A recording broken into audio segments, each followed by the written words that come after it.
Hello and welcome to the post-race press conference for round 10 of the 2024 Summer Berlin E-Prix. Joining us we have a race winner Antonio Felix Da Costa for Heuer Porsche. We have Oliver Rowland from Nissan and Nick Cassidy from Jaguar TCS Racing. Congratulations guys, Da Costa, let's start with you. Dak is back again, this time, fingers crossed you get to keep it. You know a lot about winning here, but how does this one feel? Yeah, it feels awesome. For actually racing for a German team and winning it on German soil is amazing. We have a lot of important people this weekend, a lot of employees, a lot of guests. Our board members are here, so it feels good to be able to give this back to them.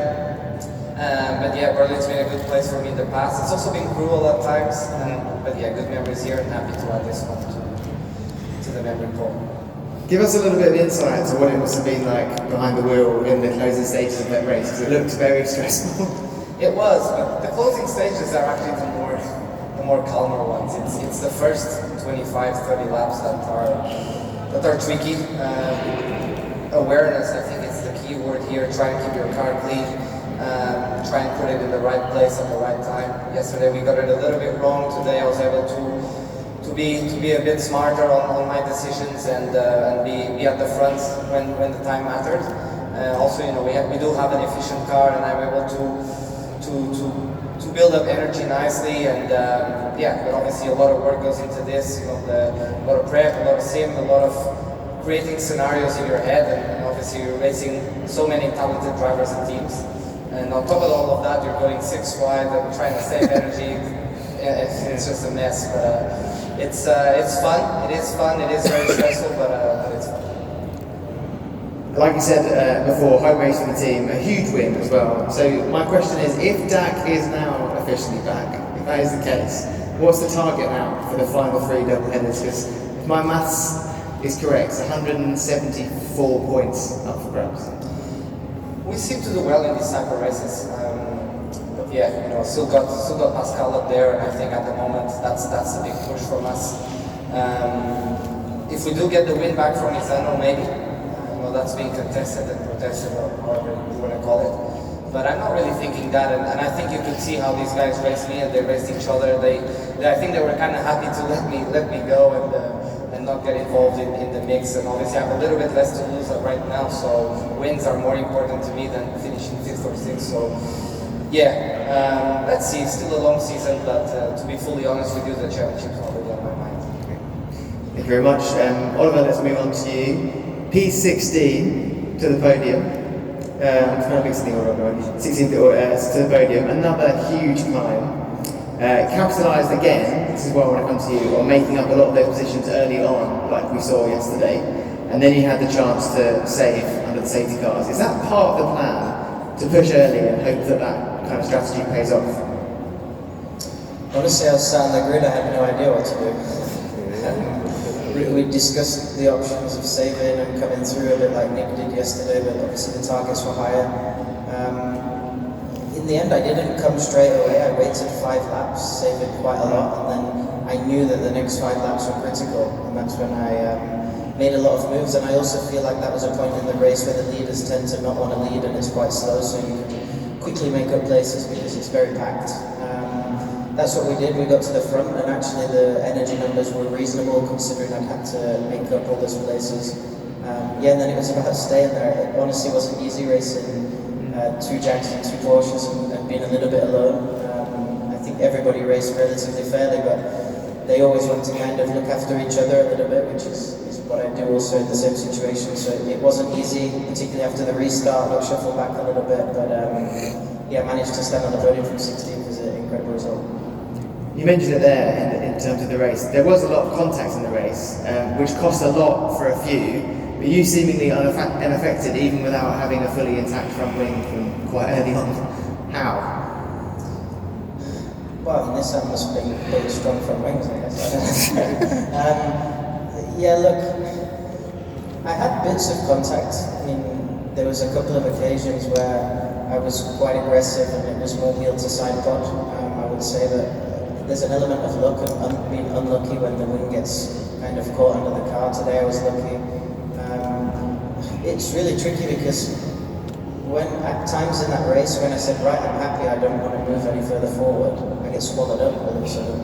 And then you lose that attacking mentality and you get eaten alive. So you have to go back to having an attacking mentality. So yeah, for sure some things are close and on the limit, but it seems to be working, so we need to keep pushing that direction. The top three now quite slightly starting to pull away from the rest, and you're less than a race win worth of points off the top spot.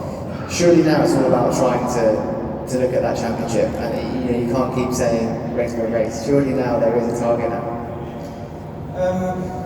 It is race by race. I don't think I or the team expect to really go and win the championship, but you're right, we're in a good place, and for sure it would be crazy not to think about it, but the best way in order to be as close as you can at the end is to think about every race at a time.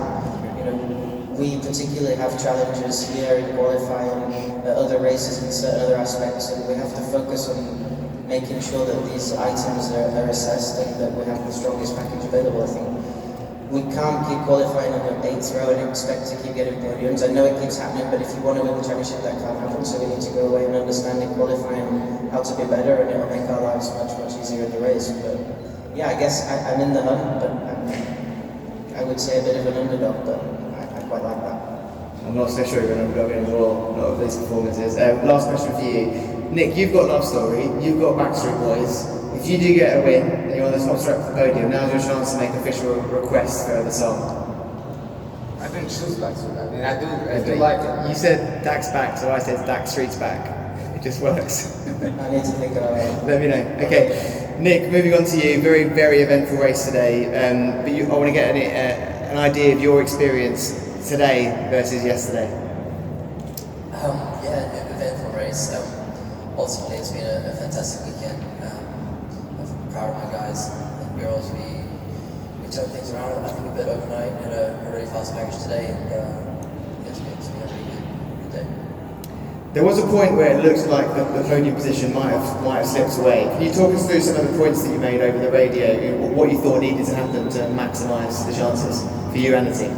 I mean, these races are always hectic, right? And it's really hard to communicate because things move so fast. But I was just trying to kind of help us both, if I could, give some guidance on where I thought I was at and what could be the best. But man, it's so hard in these races to do that. So ultimately, everything was pretty good, I would say. I feel sorry for most of the end to drop down a couple because I think we both had the pace for the podium for sure. Anything in particular that you think could have helped you get that one step higher on the podium? Honestly, I think second was our maximum in a way. Antonio drove fantastically today, and when he picked up the pace at the end, I thought he was quicker than us as well. So a really deserved win, and I'm just happy with second. Now, looking ahead for your rest of the season, you said before about your predicted challenges for places like Shanghai and Portland with the Jaguar setup, but after this weekend, and of course having a podium on a very flowing circuit like Misano, do you still feel the same? Look, I've got to be hopeful. We've scored a lot of podiums now on a wide range of circuits, so we're going to do our best. I think the changes kind of made overnight for me were a big step for the style of track, and now I'm really excited about the rookie test tomorrow. I'll try to keep that development going, and hopefully it can help tracks like Shanghai and Portland, and if that's the case, then we'll be another show. Just a final question for each of you. I think I spoke to you all at some point about the racing yesterday. It was, from a viewer's perspective, slightly easier to follow, especially in the first half today. Still a lot of questionable contact, but would you say it's closer to the preferred format in terms of energy? I would say so. I mean, for the fairness of the sport and for the fastest guy to win, I would say today is probably a better balance. But as I said before, we need to go back and if all of our fans, all of our viewership are going crazy happy with the racing that they're watching, then they are the ones we need to keep happy. So that's the analysis of the championship that I think we have to do. Because it's about the fan base, it's about the viewership, and I think we should listen to the fans and see what they want to see. Obviously, a kind of race like yesterday, I don't think the fastest guy, the fastest car will win. It's a lot of strategy that goes into it. It's fun, a different way to get things done. yeah, ultimately, for the success of the series, we need to listen to our fans. Nods of agreement from each of you. Anything to add? Yeah, I mean, like, I should be biased, but I'm not. I must say that yesterday, we won the race, but we won it through strategy. That's correct. Ultimately, you've got to play that game, and you've got to understand what your pace is and your position. And we are in the race and try and maximize whatever the racing format is, but I do prefer these little bit faster races where the guy who's qualified on pole position has an advantage because of that. Yeah, I fully agree. I think today probably should be the limit in terms of how much saving you have, and then anything above is going to make a slightly different spectacle. I fully agree with what Antonio says. Honestly, a lot of the people that watch me that don't have anything to do with motorsport think it's miles better motorsport than they've ever watched before, because they think the rest of it's boring. But, yeah, for me, we need to find a good balance in terms of circuits, cars, everything. Slipstream, how much effect that has, how much energy there is in the race, because the problem is at the moment the cars give off such a slipstream that nobody wants to lead, and that's why the races end up like they do. So I think if we can make small steps forward on all these areas, we can make a good spectacle and a proper racing series as well, in terms of a spectacle. Thanks very much, John. For a few